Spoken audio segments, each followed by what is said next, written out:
السلام علیکم۔ آپ نے دیکھا ہوگا 14 اگست پہ کتنے لوگ خرچے کرتے ہیں، اسراف کرتے ہیں۔ ہم یہ نہیں دیکھتے کہ اڑوس پڑوس میں یا پھر عزیز و اقارب میں کتنے لوگ بیمار ہیں جو چارپائی پہ پڑے ہوئے ہیں، ان کو ضرورت ہے کہ وہ ہاسپٹل جائیں یا پھر ان کے لیے دوائی کا انتظام کریں۔ ایک بزرگ تھے کہ وہ حج کے لیے روانہ ہوئے، ان کی بیوی نے کہا کہ ہمارے پڑوس میں ایک بچی ہے جو اس کا رشتہ تو آیا ہوا ہے لیکن کچھ مال کی کمی کی وجہ سے ان کا رشتہ نہیں ہو رہا، وہ سامان لیں۔ تو انہوں نے جب حج کی تیاری کی، میں یہ نہیں کہتا حج کے خلاف ہوں، حج بھی کریں اور غریبوں کی مدد بھی کریں۔ حج کا مقام الگ ہے اور انسانیت کے لیے کرنا یہ الگ ثواب ہے۔ تو میں ان کا جذبہ بتا رہا ہوں کہ ان کا جذبہ کیا تھا۔ تو انہوں نے وہ حج کا جو ہے وہ کینسل کر دیا، حج کے جو پیسے تھے وہ اپنی بیوی کو دیے، کہا کہ جا کر اپنے پڑوسی کو دے کر آؤ کہ اپنی بیٹی کو جو ہے نا رخصت کرو۔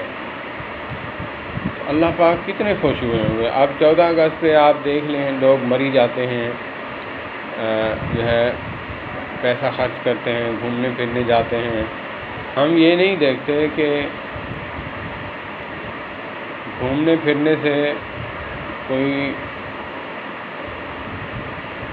نہ کوئی ایسا ثواب ہے، صرف تفریح ہے۔ یہ نہیں دیکھتے کہ ہمارے عزیز و اقارب میں یا پھر ہمارے پڑوسیوں میں کوئی ایسا بیمار شخص جس کی ہم معاونت کر دیں یا اس کی دوائی لے دیں یا پھر اس کی ضرورت پوری کر دیں۔ اللہ پاک کتنے خوش ہوں گے۔ اور یہ آزادی کا مقصد ہی اصل یہی ہے کہ کسی کو بیماری سے نجات دلانا، یہ بھی آزادی ہے۔ اور آپ کا جشن آزادی منانا جو ہے وہ جو ہے اس کا اصل مقصود یہی ہے کہ آپ 14 اگست والے دن دیکھیں، اڑوس پڑوس آپ کا پڑوسی ہے، اس کا میٹر نہیں، اس کی بجلی نہیں یا پھر گیس نہیں، آپ اس کو گیس لگا کر دیں یا اس کو چولہا لگا کر دیں یا پھر آپ اس کو لائٹ لگا کر دیں کہ وہ ٹھنڈی ہوا پر بیٹھ سکے۔ ہم آزادی تو مناتے ہیں، پاکستان آزاد ہوا، منانی چاہیے، لیکن ہم یہ کیوں بھول جاتے ہیں کہ پاکستان زندہ باد کے نعرے تو لگاتے ہیں، ہم پاکستانی عوام زندہ باد کے نعرے کیوں نہیں لگاتے؟ پیر اجمل رضا قادری صاحب ہیں، وہ فرماتے ہیں کہ ایک جگہ میں گیا، بیان تھا، وہاں پہ ٹاؤن میں انہوں نے بتایا کہ یہاں کا ایک بڑا چودھری ہے، اس نے کہا ہے کہ جو شخص فوت ہوگا اس کی خیرات کا ذمہ جو ہے وہ میرے ذمہ ہے، چاہے وہ 50 دے گے ہی کیوں نہ ہو۔ جتنے لوگ مدعو کر لیں، انوائٹ کر لیں، میرا علل اعلان جو ہے وہ اعلان ہے کہ ہر شخص کے لیے، وہ غریب ہے چاہے کوئی ہے۔ تو مولانا صاحب فرماتے ہیں کہ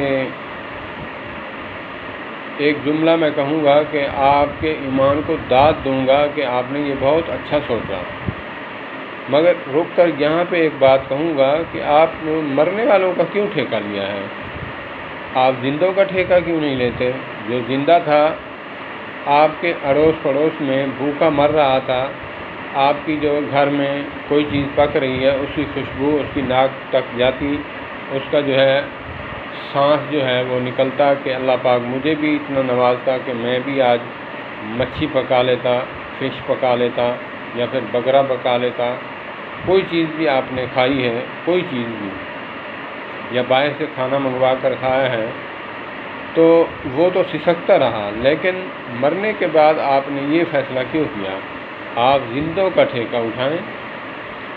مرنے والوں پر تو دشمن بھی ہتھیار ڈال پھینک دیتے ہیں کہ جب زندہ تھا تب ہماری اس کے ساتھ دشمنی تھی، اب مر گیا اس کے ساتھ کیا دشمنی، تو وہ بھی چھوڑ جاتے ہیں۔ تو آپ زندوں کا ٹھیکہ اٹھائیں، جو زندہ ہیں ان کے لیے کچھ کریں۔ مولانا عبدالعزیز شجابادی رحمۃ اللہ تعالیٰ علیہ فرمایا کرتے تھے کہ اے انسان، تیرا مقام بہت بڑا بلند ہے، کرمنا بنی آدم کا لقب پایا تو نے، تو پوری کائنات کا دلہا ہے، لیکن تو نے اپنا مقام نہیں سمجھا۔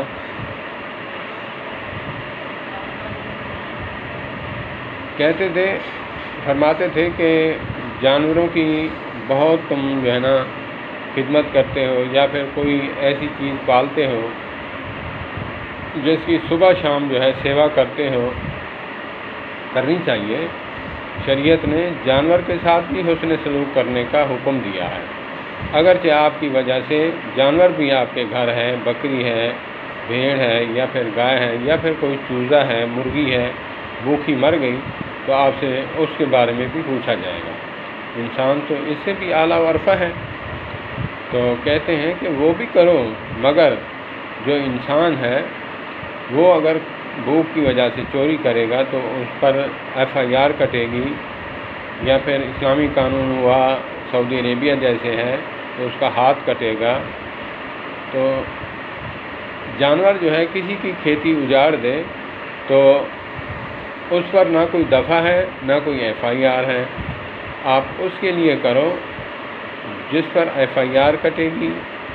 بھوک کی وجہ سے وہ کسی کا جو ہے وہ چوری کرے گا، ڈکیتی کرے گا، تو اسی لیے جو غیر ذوی العقول چیز ہے، جانور ہے، اس کے لیے کرنا۔ اگر وہ کسی کی کھیتی اجاڑ دے اس پر تو نہ FIR ہے، نہ اس پر کوئی دفعہ ہے۔ انسان اگر کسی کی چوری کرے گا اس پر FIR ہے، کیونکہ ذوی العقول ہے۔ انسان کے لیے اتنا کچھ کرنا، اور یہ بھی فرمایا کرتے تھے کہ انسان کی ہر ادا پر جو ہے اللہ نے کنٹرول رکھا ہے، آنکھ پر، ہاتھ پر، ناک پر، یہ جو حتیٰ کہ انسان کی مسکراہٹ ہے اس پر بھی کنٹرول ہے کہ بیوی کے سامنے کیسے مسکرانا ہے، اور کسی کی ماں بہن کے سامنے کیسے بولنا ہے یا کیسے بات کرنی ہے، یہاں مسکرانا بھی ہے یا نہیں مسکرانا۔